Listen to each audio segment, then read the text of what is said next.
Sans grand prédateur, la forêt n'est pas sauvage. Et là, grâce à cet animal, tout redevient magique. Une fois qu'on l'a vu, on se rend compte que c'est possible et on y retourne juste pour revivre encore ça, tellement c'est puissant. C'est l'animal le plus secret du Jura, le plus difficile à observer, celui que Fabien suit à la trace depuis plus de 10 ans. On va aller relever un piège photo que j'ai installé il y a une dizaine de jours. On va voir si on a un peu de chance. Alors, ici commence sa quête du félin. Le renard. Ça, c'est un chat forestier, mais pas de lynx pour l'instant. C'est un super outil de repérage.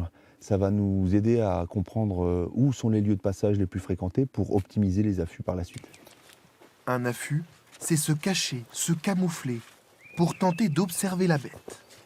C'est ce que nous propose le photographe. Pour choisir l'endroit idéal, le sol offre de nombreux indices. Ça, c'est une empreinte de chamois. Il n'y a pas de neige cet hiver, donc c'est un petit peu plus compliqué. Il peut heureusement suivre une autre piste. Ici, on voit une coulée, mais ça va être utilisé par tous les animaux de la forêt, en fait. Et aussi par les photographes. 10 minutes de marche pour s'installer face à cette barre rocheuse où il a déjà rencontré le félin. On est replacé dans la même situation que quand j'avais pu réaliser cette image. L'affût commence. On se camoufle nous aussi. Il faut rester silencieux, ne plus bouger et attendre. On a combien de chance de le voir? Ouais, on va dire 5%. Mais c'est beaucoup sur le lynx, 5%. Soudain, des bruits de pas dans les feuilles mortes. Ça, c'est pas génial du tout. Fausse alerte. Retournez voir votre maître, les gars. L'affût reprend. 3 heures plus tard, la pluie met fin à notre observation. Pas de chance cette fois? Bah oui, ça fait partie du jeu. Il a un territoire très très grand et puis il est aussi extrêmement discret. Un lynx, on peut passer à côté, il peut nous regarder passer sans qu'on le voie. Et c'est aussi pour ça qu'il peut passer totalement inaperçu, c'est un fantôme. Et comme les fantômes, il aime la nuit. Comme on le voit sur cette image capturée par Fabien en février 2022. Là, il est en train de feuler. Donc il appelle sa partenaire pour la rencontrer pour la période de reproduction. Ah bah oui, ça c'est une scène assez dingue, ouais. Donc là j'ai gagné au loto là. Si convoité qu'il en devient la victime des braconniers. L'espèce est fragile, mais elle peut compter sur de précieux protecteurs. Nous voici dans le seul centre de soins pour lynx en France. Ce jour-là, cette femelle a rendez-vous chez le vétérinaire pour soigner sa plaie. Elle est endormie avec un fusil hypodermique. On la met dans un sac parce comme elle est sédatée, ça permet de garder sa température. Elle peut respirer sans aucun problème. Et en plus, quand on arrive chez le vétérinaire, ça permet de la remanipuler très, très facilement. Il y a 1 an, l'animal a été blessé par une balle de chasseur. La patte était fracturée là. Ici, on voit le cal.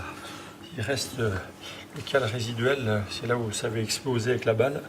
Frédéric l'a opéré à plusieurs reprises. Ce que je vais essayer de faire, c'est de faire un pansement partiel que sur les 2 doigts. Oui, pour laisser là. les autres dehors. Bah oui. Il commence à bien connaître ce genre de patient. Ça change du chat et du chien. Alors c'est pas habituel, mais bon, je pourrais vous dire que j'en vois un par semaine en ce moment. Donc, non, mais ça fait 40 ans qu'on est dans le lynx, donc ça va. 4 décennies aussi que Gilles se bat pour protéger ce félin. Ça, c'est un lynx de Sibérie qui a été saisi en région parisienne il y a de ça maintenant 20 ans. Ça, c'est une femelle qui a été accidentée en 2015 et qui a gardé des troubles neurologiques qui interdisent son relâché. L'objectif reste de les ramener à la vie sauvage. Une dizaine de lynx ont été réintroduits en 20 ans, mais ça ne s'arrête pas là. Tous les individus relâchés sont équipés de colliers GPS, ce qui nous permet de les suivre pendant une année complète. Et donc là, on entre dans une phase davantage d'étude du régime alimentaire, de leur façon d'occuper l'espace. On est sur un tel niveau d'effectif faible que chaque individu relâché compte pour l'espèce. 150 lynx seulement sur un massif de 360 km de long. L'espèce est reconnue en danger depuis 2019, car ses effectifs stagnent. La population, elle peut difficilement augmenter parce qu'il y a justement beaucoup de mortalité routière. On a en plein cœur du massif, là où l'espèce devrait être très prospère, des adultes qui disparaissent.